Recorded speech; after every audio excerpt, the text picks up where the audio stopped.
ఈ video heading చూస్తే చాలా మంది ఆశ్చర్యపోయి ఉంటారు. ఆన్లైన్ లో చాలా అద్భుతాలు సాధించి ఆఫ్లైన్ కి వచ్చి పేరెంట్స్ చిక్కలు చూపిస్తున్నటువంటి కాలేజెస్ కూడా అనేకం ఉన్నాయి. పైగా క్లాస్ లో 70-80 మంది తెలుగు రాష్ట్రాల్లో నెంబర్ 1 నెంబర్ 2 కాలేజీలు పెడితే కోటాలో 100, 200, 300, 500 స్టూడెంట్స్ పెట్టినటువంటి చరిత్ర ఉన్నటువంటి గనులు వాళ్ళు. అట్లాంటి కరప్టెడ్ సిస్టమ్ లో కార్పొరేట్ అంటాం కానీ నిజమైన కార్పొరేట్ స్ట్రక్చర్ కానీ సిస్టమ్స్ కానీ ఆ వాల్యూస్ కానీ ఆ ట్రీట్మెంట్ కానీ వాళ్ళకి లేదు. It's feudal kind of systems. కొంచెం ఈ పూర్తి ఎందుకు అనే విషయం తెలుసుకోవాలంటే పూర్తి వీడియో చూడండి.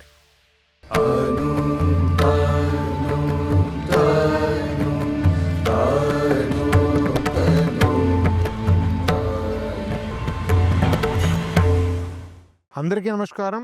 ఈ వీడియో హెడ్డింగ్ చూస్తే చాలా మంది ఆశ్చర్యపోయి ఉంటారు. ఒక కాలేజీలో అద్భుతమైన టీచర్స్ ఉండి అధ్వానమైనటువంటి టీచింగ్ ఎట్లా సాధ్యం? డెఫినెట్గా సాధ్యమే. ఎందుకంటే కొంచెం ఈ పూర్తి ఎందుకు అనే విషయం తెలుసుకోవాలంటే పూర్తి వీడియో చూడండి. మిత్రులారా, భారతదేశంలో కాంపిటీషన్ ఎంత తీవ్రంగా ఉంటుందో అందరికీ తెలుసు. ముఖ్యంగా మిడిల్ క్లాస్ పీపుల్ ఎంట్రన్స్ ఆధారంగా అడ్మిషన్ తీసుకునేటువంటి కాలేజీలో సీట్లు దొరికితే మంచి ఫ్యూచర్ ఉంటుందని చెప్పి దానికోసం ఆరాటపడుతుంటారు.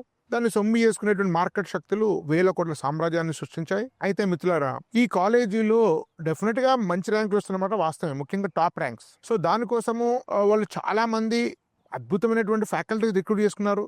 చాలా మంది అద్భుతమైన ఫ్యాకల్టీస్ దశాబ్దాల కొద్ది పనిచేస్తున్నారు. దానిలో తెలుగు రాష్ట్రాల్లో ఉండేటువంటి కాలేజెస్ ఉన్నాయి. అవి మీకు తెలిసినవే నెంబర్ 1, నెంబర్ 2 కాలేజెస్.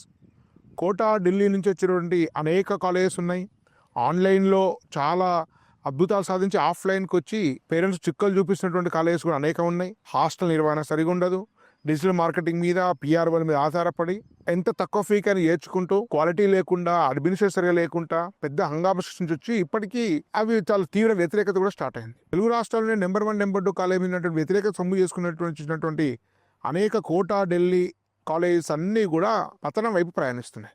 కానీ 1-2 కాలేజెస్ ఎంతో కొంత మంచి స్టాండర్డ్స్ అందిస్తున్నాయి. కానీ మెజారిటీ కాలేజెస్ సరైన స్టాండర్డ్స్ అందించడం లేదు. అయితే ఇప్పుడు విషయానికి వస్తే వీటిలో అద్భుతమైన టీచర్స్ ఎందుకున్నారు అంటే, ఒక అద్భుతమైన టీచింగ్ ఉన్నప్పుడు కూడా వాళ్ళకు కాలేజీలు స్థాపించేటువంటి ఆర్థిక వనరులు కానీ ఆ మేనేజ్మెంట్ ఎక్స్పర్టైజ్ కానీ లేకపోవచ్చు. వాళ్ళకు ఒక స్టెబిలిటీ ఇచ్చేటువంటి లైఫ్, మంచి సాలరీ ఇచ్చేటువంటి జాబ్ కావాలి. సో దానికోసం వాళ్ళు చాలామంది ఈ టాప్ కాలేజ్ అయ్యారు. వాళ్ళు కాలేజెస్ కూడా మంచి రిసెస్ ఆఫర్ చేశారు. అయితే సమస్య ఏంటంటే మనం ప్రశాంతంగా పనిచేసుకునేటువంటి పరిస్థితులు ఆ కాలేజ్ కనిపించడం లేదు. టాప్ ఫ్యాకల్టీ అయితే ర్యాంకుల కోసం వాళ్ళని వేధించడము, సరైన ర్యాంకులు ఏవో ఇతర కారణాల వల్ల రానట్లయితే వాళ్ళని దూషించడము, పెద్ద పెద్ద ఫ్యాకల్టీ ₹1,00,00,000 ప్యాకేజ్ తీసుకునే వాళ్ళని కూడా మీటింగ్లలో ఇష్టమున్నట్లు అమర్యాదగా మాట్లాడడం, విపరీతమైనటువంటి స్ట్రెస్ గురి చేయడం, వాళ్ళ టీచింగ్ మీద ఇంట్రెస్ట్ కోల్పోయారు. పైగా క్లాస్లో 70-80 మంది తెలుగు రాష్ట్రాల్లో నెంబర్ 1, నెంబర్ 2 కాలేజీలు పెడితే కోటాలో 100, 200, 300, 500 స్టూడెంట్స్ పెట్టినటువంటి చరిత్ర ఉన్నటువంటి గనులు వాళ్ళు, కోటా కాలేజ్ వాళ్ళు. సో అంతమంది స్టూడెంట్స్ పెట్టిన తర్వాత మీకు ఎట్లా క్వాలిటీ సాధ్యమవుతుంది?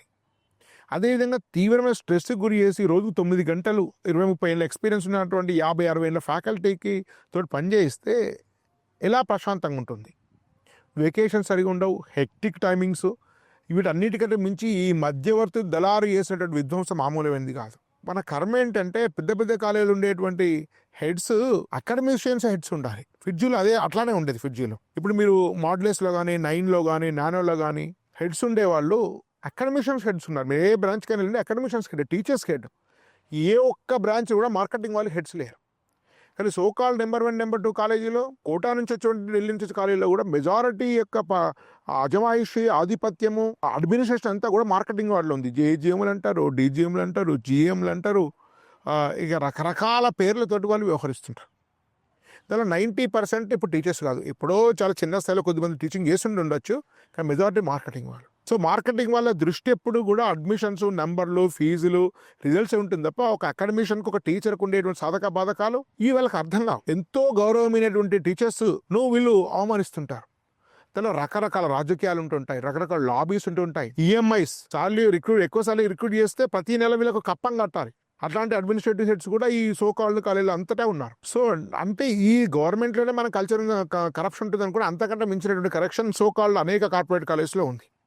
అట్లాంటి కరప్టెడ్ సిస్టంలో అట్లాంటి ఒక ప్రాపర్ కార్పొరేట్ స్ట్రక్చర్, కార్పొరేట్ అంటాం కానీ నిజమైన కార్పొరేట్ స్ట్రక్చర్ కానీ, సిస్టమ్స్ కానీ, ఆ వాల్యూస్ కానీ, ఆ ట్రీట్మెంట్ కానీ వాళ్ళకి లేదు. It's feudal kind of systems majority. So అట్లాంటి వ్యవస్థలో ఒక మంచి టీచర్స్ ఎలా ప్రశాంతంగా పనిచేయగలుగుతాడు, ఎలా మనస్ఫూర్తిగా పనిచేస్తారు?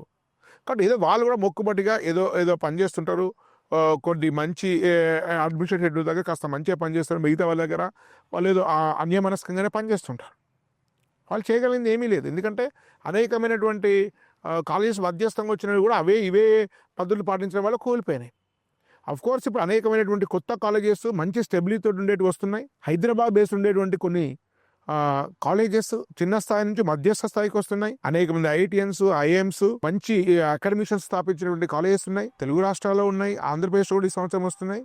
వాటిలో ఈ పరిస్థితి లేదు. ఒక కాలేజ్ మంచిదా చెడ్డదా అని చూడడానికి అనేక సిమ్టమ్స్ వాటి గురించి అనేక వీడియో చెప్పాను. ఒక సిమ్టమ్ ఏంటంటే మార్కెటింగ్ వాళ్ళు హెడ్గా ఉండి అకాడమిషియన్స్ను డామినేట్ చేసే వ్యవస్థ ఉంటే దాంట్లో డెఫినెట్గా మీ పిల్లలకి న్యాయం జరగదు. కొద్దిమంది ర్యాంకులు అద్భుతమైనవి వచ్చిండొచ్చు, దానిలో కొన్ని నిజం ఉండొచ్చు, కొన్ని అబద్ధాలు ఉండొచ్చు.